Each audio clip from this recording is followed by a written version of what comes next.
Feliz Ano Novo para quem eu ainda não tinha visto. Que Deus abençoe o seu ano. Confio que o Senhor, que esteve conosco até 2024, estará conosco.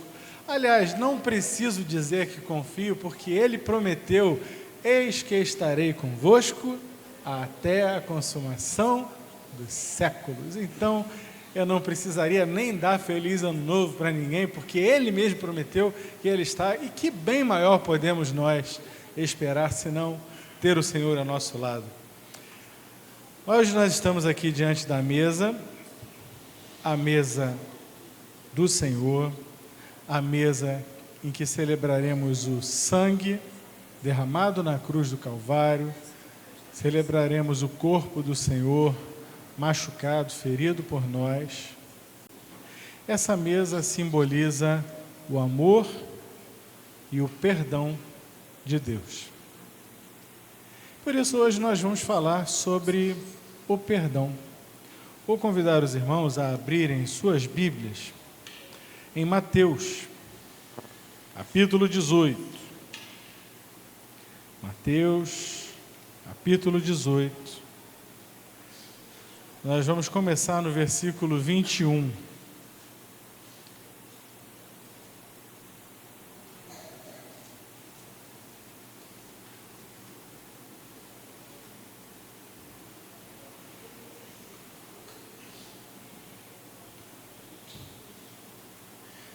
Como os irmãos sabem, eu quando prego costumo usar a versão NVT, que é a que eu estou usando hoje.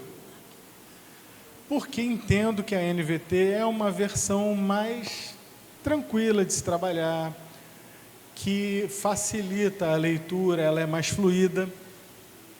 Porém, a NVT não é perfeita. Então, quando houver alguma coisa imperfeita nela, eu vou apontar, como eu vou apontar já já. Versículo 21 diz assim: Então Pedro se aproximou de Jesus e perguntou: Senhor, quantas vezes devo perdoar alguém que peca contra mim? Aqui a NVT não agiu bem, a tradução da NVT aqui não foi perfeita, porque no original, no grego não diz alguém que peca contra mim, mas diz meu irmão. Quantas vezes, na tua versão Almeida está escrito certinho lá, quantas vezes devo perdoar se meu irmão pecar contra mim? 7 vezes? Jesus respondeu, não 7 vezes, mas 70 vezes 7. Eu vou fazer uma pausa, a gente vai prosseguir na leitura, mas eu vou fazer uma pausa.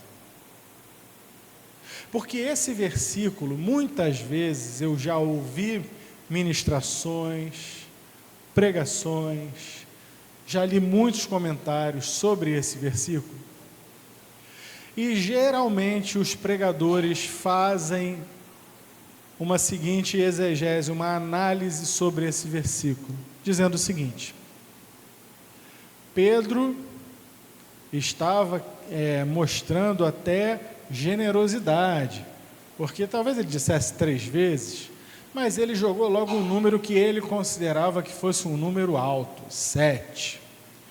E já vi mensagens inteiras sendo trabalhadas em cima disso, de que 7 é um número grande, que o judeu entendia que até 3 vezes e tal, e aquela coisa toda. Então Pedro estava sendo muito generoso, e Jesus foi muito além da generosidade dele. Isso está errado? Não. Isso não está errado, está certo. Porém, o Senhor falou comigo mais uma vez na leitura desse texto de uma forma que me fez entender não o que Pedro disse e nem o que Jesus disse, porque isso já estava entendido, mas talvez, e eu faço essa meditação, por que Pedro jogou 7 vezes, jogou para cima? Porque se pegarmos os versículos que antecedem, logo os versículos anteriores, o Senhor Jesus vai falar algo assim: se teu irmão pecar contra ti, vai até ele, conversa com ele. Se te ouvir, ganhaste teu irmão. Se, porém, não te ouvir, leva mais 2 ou 3 testemunhas, e vocês vão conversar com ele. E se ele te ouvir, você ganhou o teu irmão. Se não te ouvir ainda assim, leva o caso à igreja. E se não ouvir, a igreja, que é o corpo, que é a manifestação terrena da presença de Deus, então já não é irmão. Pode tratar como se trata um publicano, como se trata um pecador, como se trata, a palavra que ele usa na verdade é isso mesmo, publicano e pecador. Então veja, Pedro acabou de escutar isso. Pedro acabou de ouvir. Bom, se o sujeito peca, e aí vai lá, e outro, e a igreja, e no fim das contas, corta-se a relação.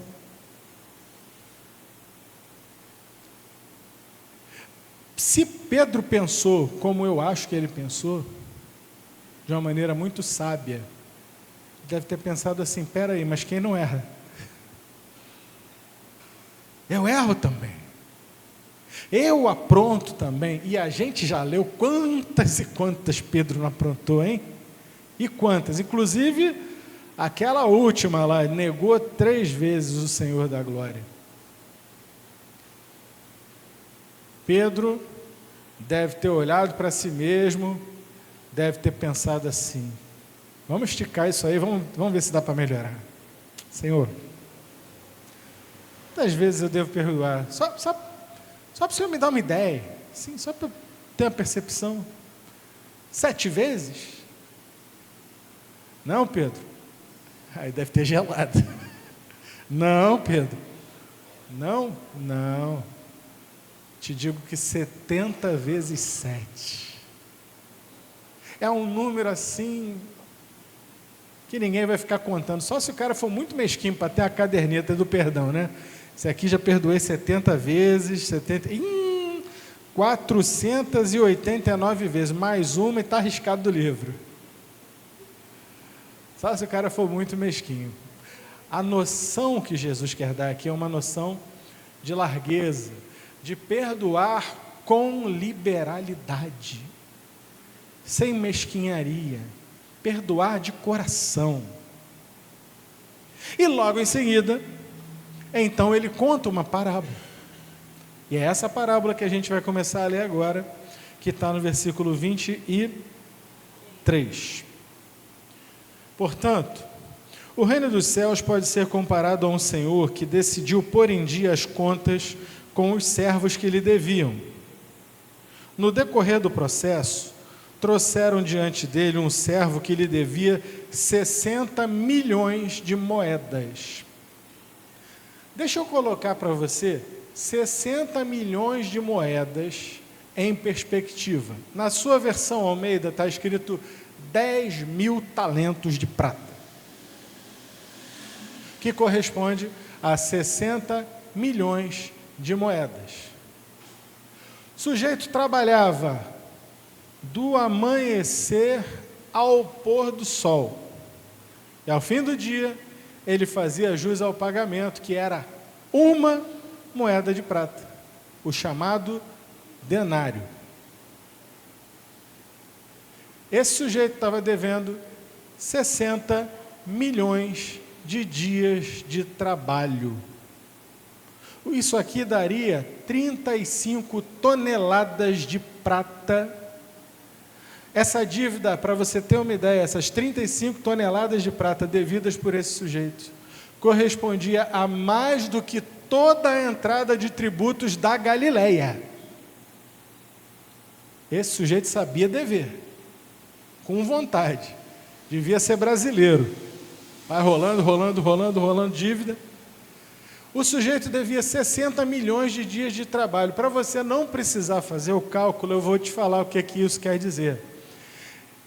Se ele fosse pagar essa dívida, ele deveria trabalhar sem gastar nada por apenas 167 anos. Resumindo, era uma dívida impagável. Impagável, não dava para pagar. Agora que você entendeu o tamanho da encrenca que esse sujeito estava, a gente vai continuar. Verso 25. Uma vez que o homem não tinha como pagar, o Senhor ordenou que ele, sua esposa, seus filhos e todos os seus bens fossem vendidos para quitar a dívida. Nós estamos falando do Império Romano. Nós estamos falando do tempo do Império Romano, do direito romano que eu estudei lá na Faculdade de Direito. E lá na Faculdade de Direito, o pater família, ele era responsável lá pela sua família, aquela coisa toda, por todos os bens. Tudo ia bem, até que houvesse um problema de dívida. E hoje, no nosso direito civil brasileiro, que veio do direito romano, já não se admite mais a prisão por dívida, a não ser em 2 casos. Um deles, inclusive, é o pagamento de pensão alimentícia. Mas aí o sujeito, nessa época, ele não só podia ser preso até que pagasse a dívida, porque se desconfiasse que talvez ele tivesse, ou que a família fizesse, né, um arrumado qualquer, para que juntasse dinheiro e pagasse. Mas se tudo mais falhasse, vendia-se tudo, vendia o que ele tinha, suas terras, sua casa, seus animais, seus filhos, sua esposa e ele mesmo, para pagar a dívida. Agora, era uma dívida que ainda assim era impagável, não chegaria nem perto dos 60 milhões de denários de dias de trabalho. Mas, como diziam lá na antiga Roma, dura lex, sed lex. A lei é dura, mas é a lei. Então o rei fez o que a lei lhe permitia. Vou mandar botar vocês para a escravidão, não vai ter outro caminho. E assim foi.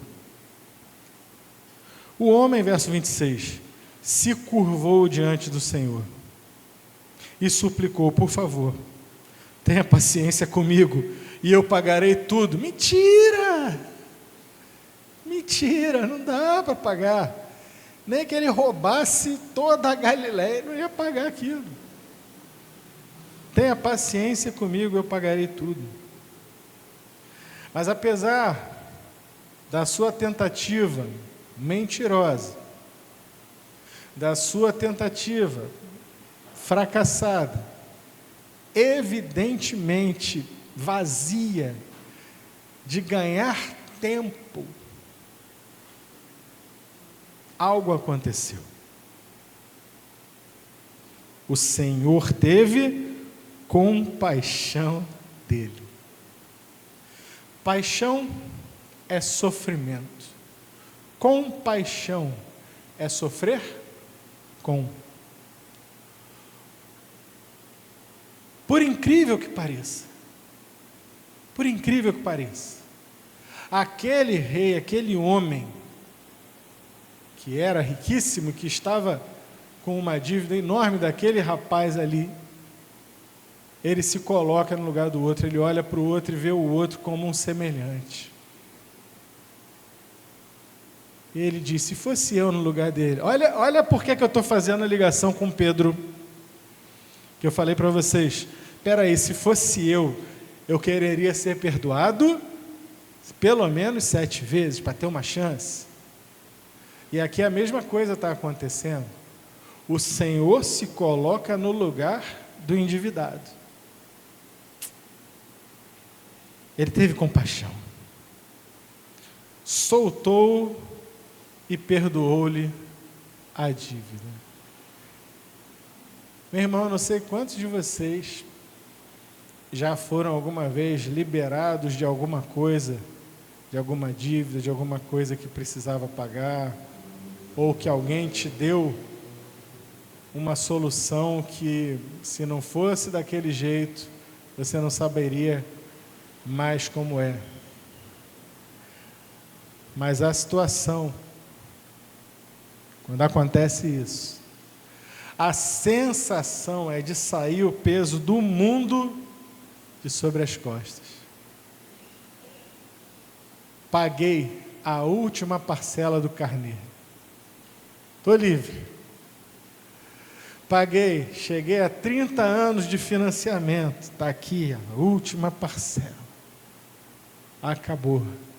Mês que vem, estou livre. Se essas pequenas coisas já nos fazem sentir aquele alívio, nem que seja para contrair novas dívidas, você imagina uma situação dessa. O homem saiu dali, só faltou sair cantando pela rua, let it go, feliz da vida. Verso 28. Tem uma frase que o brasileiro gosta, né? O brasileiro diz assim, ó: quem bate esquece, quem apanha não esquece. Verso 28. No entanto, quando o servo saiu da presença do Senhor, foi procurar, olha só, ele foi procurar, ele não encontrou assim ao acaso, ele foi atrás de alguém. Foi procurar outro servo que trabalhava com ele e que lhe devia 100 moedas de prata. 100 moedas de prata, 100 denários, corresponde a pouco mais de 3 meses de trabalho. Se o sujeito economizasse, desse um jeito, ele pagaria aquilo. Era uma dívida pagável. Era uma dívida que poderia ser grande, vamos lá, mas que de uma forma ou de outra podia ser paga. E ele foi atrás do sujeito que devia a ele 100 moedas de prata, 100 denários. A postura do rapaz: agarrou pelo pescoço e exigiu que ele pagasse de imediato.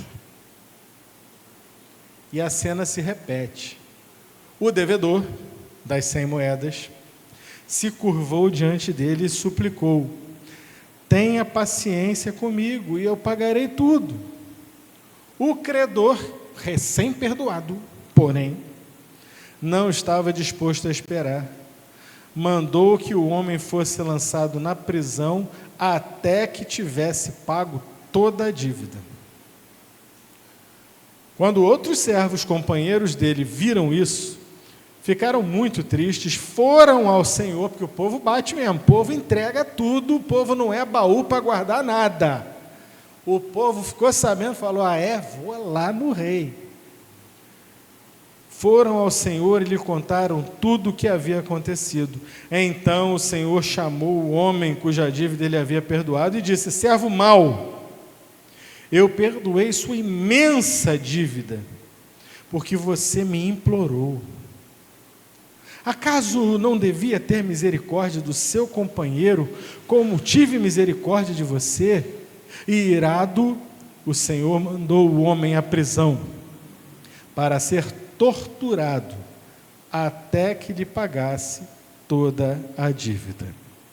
Assim também meu Pai Celestial fará com vocês, caso se recusem a perdoar de coração a seus irmãos. Fala conosco, Senhor, nos alimenta, nos abençoa, em nome do Senhor Jesus.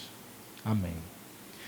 Meus irmãos, essa palavra, essa parábola, ela, ainda mais na leitura da NVT, ela é autoexplicativa.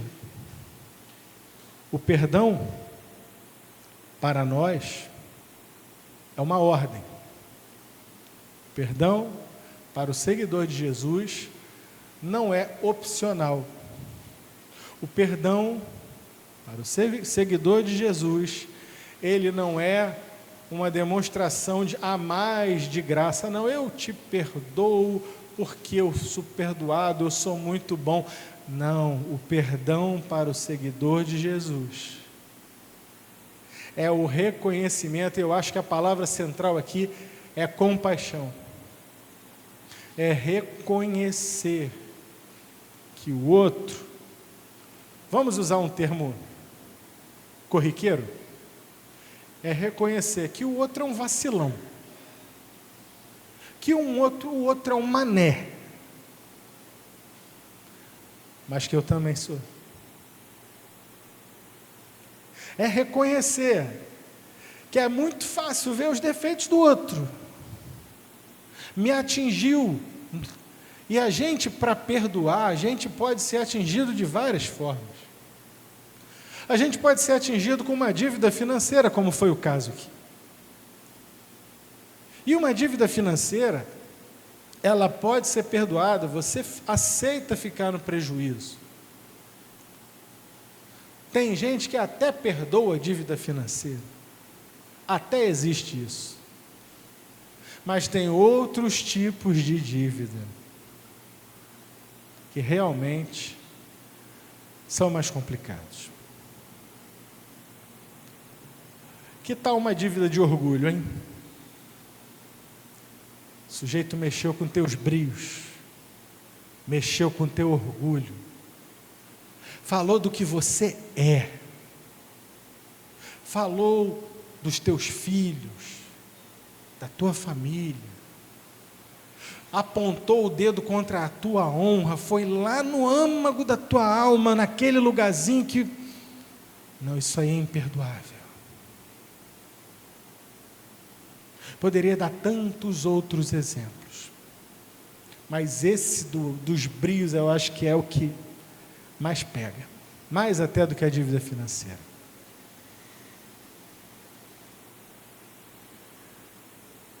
E a vontade que dá é a vontade de fazer o que o outro fez. Quantas vezes a gente não diz assim, dá vontade de agarrar fulaninho pelo pescoço? Está aqui na parábola. Foi pelo pescoço que ele pegou. Quem nunca viu os Simpsons? O Homer agarrando o Bart pelo pescoço. Na hora que dá vontade de fazer isso com os filhos, aquele filho mal criado, aquele filho que não honra o pai e a mãe. Dá vontade de fazer isso com os pais? Dá. Dá vontade de fazer isso com um colega de trabalho, aquele colega de trabalho endemoniado, dá vontade, que fica tentando puxar o teu tapete. Olha, o dia que eu pegar, sai da minha frente. É só a graça de Jesus que me segura. Às vezes é o teu chefe, às vezes é o teu patrão, às vezes é o vizinho. Quem mora em apartamento, geralmente tem um caso de amor com o vizinho de cima. O vizinho de cima é sempre um abençoado. O vizinho de cima gosta de fazer barulho em horas estranhas da madrugada. O vizinho de cima, de repente, parece que está fazendo academia às 5 da manhã, em cima do teu quarto.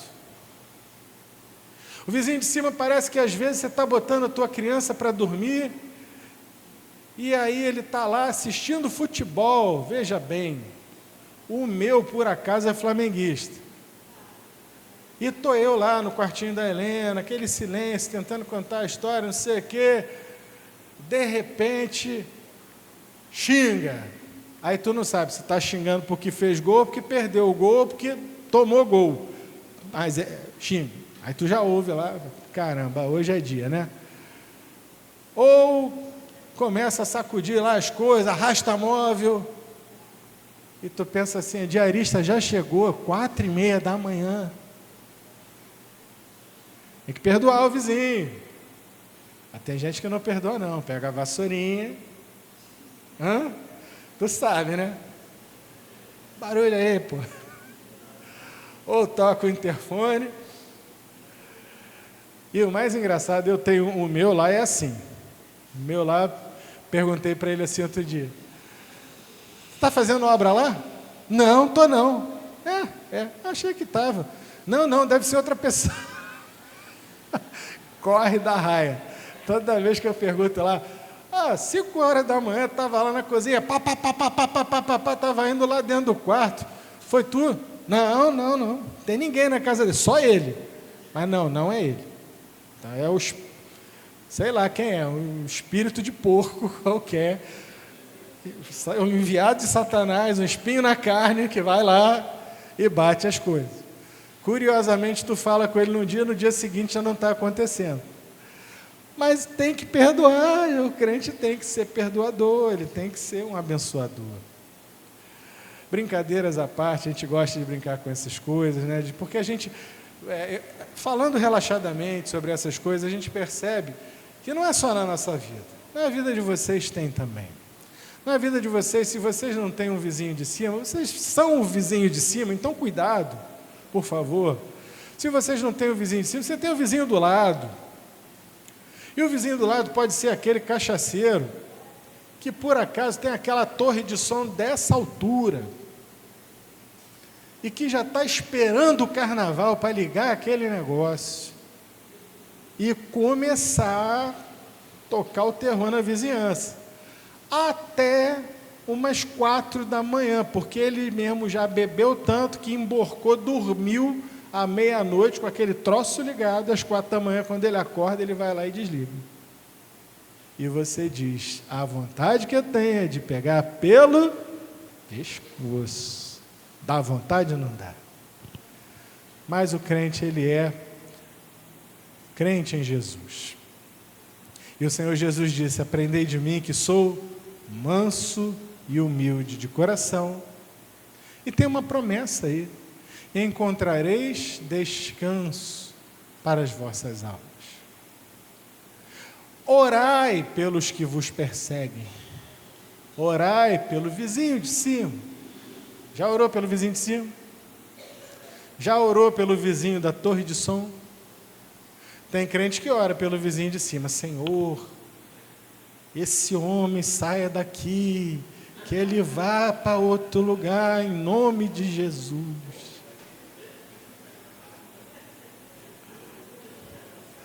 Eu ouvi um amém aí, hein? O crente que só sabe orar assim. Tem aquele vizinho da caixa de som, o cachaceiro. Aí tu já ora assim, Senhor, o crente já impõe a mão.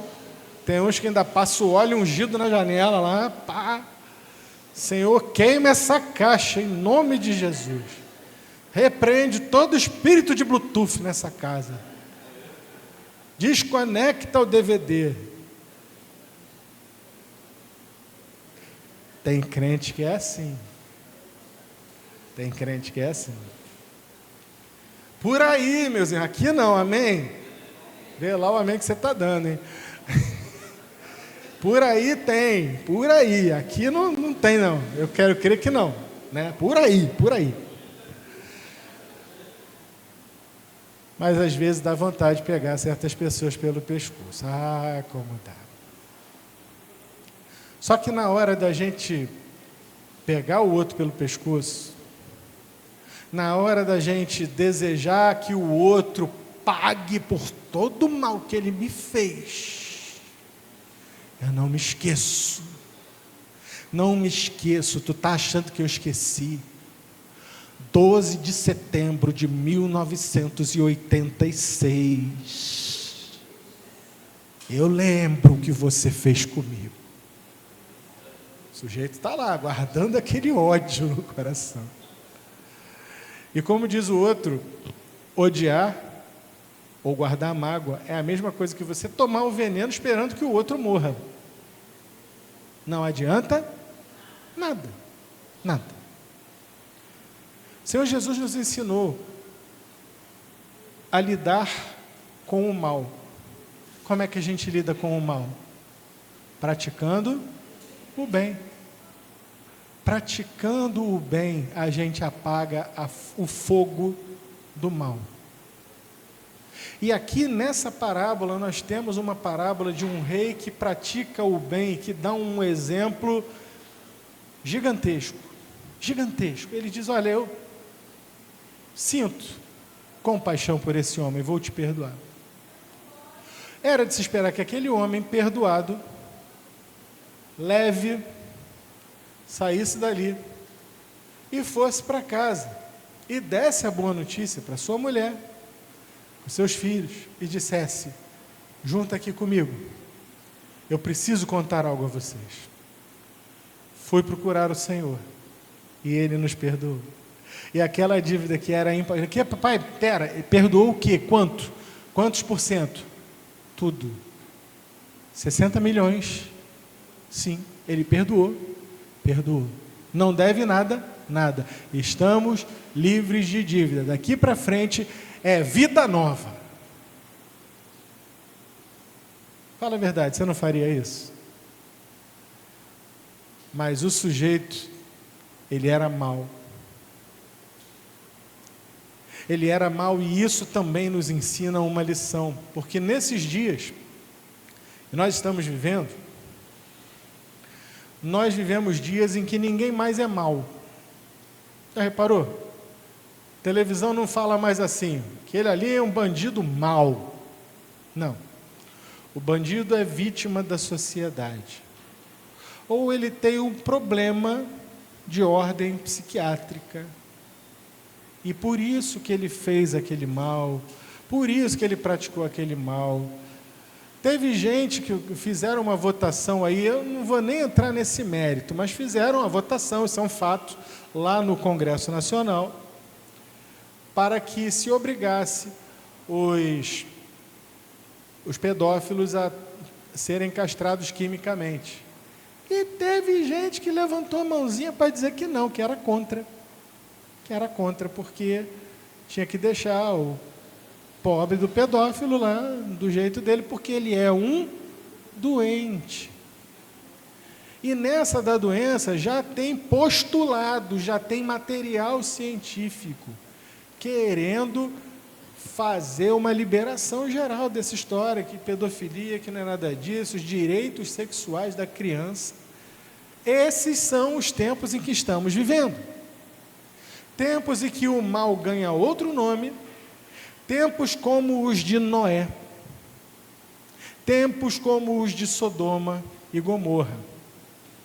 Espera aí, pastor, aí eu já não estou entendendo mais nada, mas o irmão não estava falando sobre perdão? Sim, eu estou falando sobre perdão. E agora você está falando que, assim como no tempo de Noé, todo o pensamento do homem é continuamente mal, está comparando com Sodoma e Gomorra? Eu estou. Mas a mão de Deus não pesou sobre o mundo de Noé? Pesou. E sobre Sodoma e Gomorra? Pesou também. E aí? E aí é a mão de Deus. Ele soube livrar, tanto em Sodoma, como no caso do dilúvio. Ele tirou Noé e ele tirou Ló com sua família. Não é nos igualando aos que praticam o mal que nós vamos obter algum bem. Pelo contrário, é agindo positivamente, é salgando a terra, preparando a vinda do Senhor. E uma dessas formas é uma forma que o mundo não entende. É uma forma que o mundo não compreende, é uma forma que deixa o mundo boquiaberto. O perdão. E quando alguém disser assim, mas você perdoou essa pessoa, sim, e ela fez isso com você, ela fez, eu não perdoava. Eu sei que você não perdoava. Por mim mesmo, eu também não perdoava, porque olhando assim é uma coisa realmente sem perdão. Então, como você pode dizer que perdoou? Eu posso dizer que perdoou, que perdoei, e perdoei de fato. E essa pessoa não me deve nada, e eu oro por essa pessoa. Como? Porque Deus amou o mundo pecador, o mundo de homens que só pensavam o mal continuamente. E Ele amou de maneira sacrificial, Ele amou de tal maneira, que se deu. Ele deu o seu Filho, santo, puro, irrepreensível,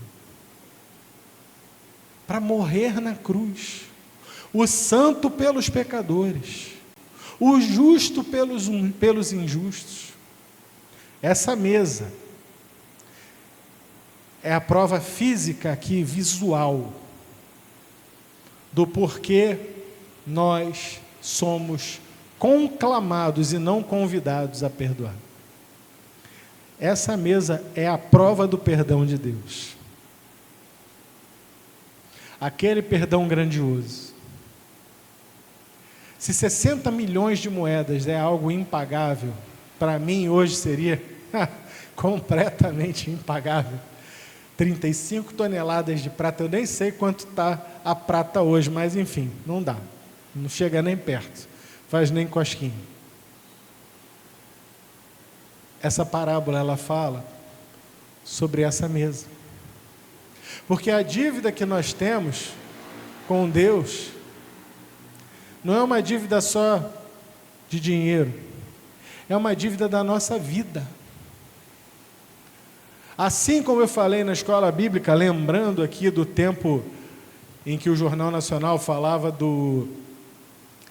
da dívida externa brasileira, aqui para aqueles que não estavam, eu falava aqui na escola bíblica o seguinte, que no tempo que eu era criança, todo dia no Jornal Nacional falava da dívida externa brasileira, como estava e tal, e de vez em quando vinha um e dizia, olha, cada brasileiro que nasce hoje já nasce devendo, sei lá, 60 milhões de cruzeiros.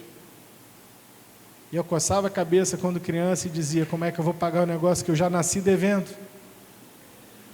Da mesma forma, cada um de nós já nasceu em dívida. Porque todos pecaram, todos, e destituídos estão da glória de Deus. Está lá escrito lá em Romanos capítulo 3, versículo 23. Somos pecadores, nascemos pecadores, estamos destituídos, afastados e em definitivo da glória de Deus. Todo homem já nasce devedor. O homem não pode chegar a Deus, e aí o homem inventa as religiões e diz assim, vou fazer o bem e vou chegar a Deus. Vai nada. Os vossos atos de justiça são como pano de imundícia, trapo de imundícia.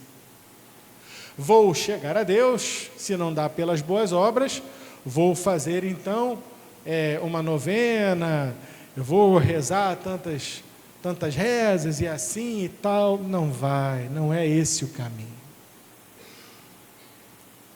O salário do pecado é a morte. O homem está encrencado. E a sua encrenca é tão grande quanto a desse homem, ele tem uma dívida impagável. Mas assim como o Senhor dessa parábola teve compaixão, e simplesmente perdoou, deixou de receber 60 milhões de moedas,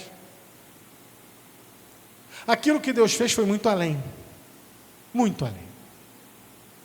É como se na parábola, para trazer aqui para um paralelo na parábola, é como se o homem tivesse, o rei tivesse feito assim, você me desse 60 milhões de moedas, devo. Eu vou te perdoar dos 60 milhões de moedas. Ai, que alívio, que maravilha. Inclusive, toma mais 600 milhões para você, é um presente. Percebe o absurdo da coisa? Esse é o absurdo da cruz. Esse é o absurdo da cruz, e o absurdo da cruz se chama graça.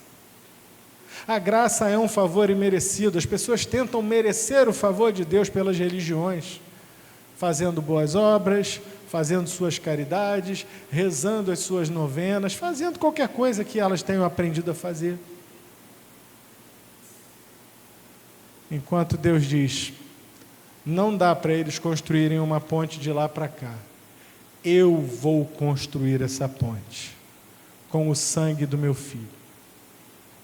Porque diz a palavra de Deus que sem derramamento de sangue não há expiação de pecado. Então era necessário que alguém morresse.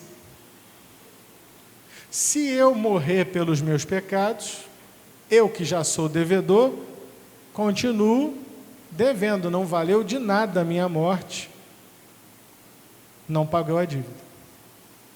Se eu morrer pelos pecados da minha filha, se a minha filha é pecadora, eu vou pagar pelos pecados dela com a minha vida. Eu já sou um devedor, eu não consigo pagar nem a minha dívida, quanto mais a dela. Mas Jesus foi mandado por Deus.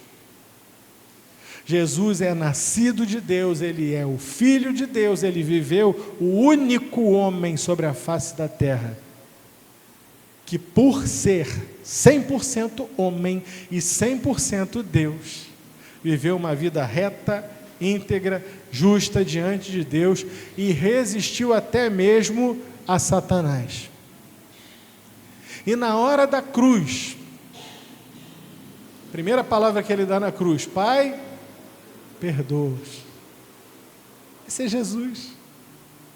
Esse é Jesus, que nos perdoou até no pior momento, no momento da traição, no momento da negação, no momento da dúvida lá com Tomé, no momento da cruz. Diante de um tão grande perdão, só nos resta seguir o exemplo. Não sei se tem alguém aqui que esteja precisando perdoar alguém ou pedir perdão. O que eu sei é o seguinte: se for o caso, faça, porque a palavra de Deus assim o diz. E ela termina dizendo: assim também meu Pai Celestial fará com vocês, caso se recusem a perdoar de coração a seus irmãos. Perdoe hoje, enquanto é tempo, enquanto é dia. E vamos celebrar o perdão que nós recebemos do nosso Senhor também, nessa manhã. Senhor, oramos agradecidos pelo Teu perdão. Nós realmente não podemos compreender a dimensão, a profundidade do amor e do perdão do Senhor. O que eu sei é que o Senhor é bom, que o Senhor teve compaixão de nós quando ninguém mais teria. Senhor Jesus, nessa manhã queremos Te agradecer mais uma vez por tudo que o Senhor fez e celebrar a ceia, agradecidos ao Senhor por tão grande perdão, por tão grande obra de expiação de pecados nas nossas vidas. Ajuda-nos a andar nos Teus caminhos e a seguir o Teu exemplo, em nome do Senhor Jesus, por quem oramos. Amém.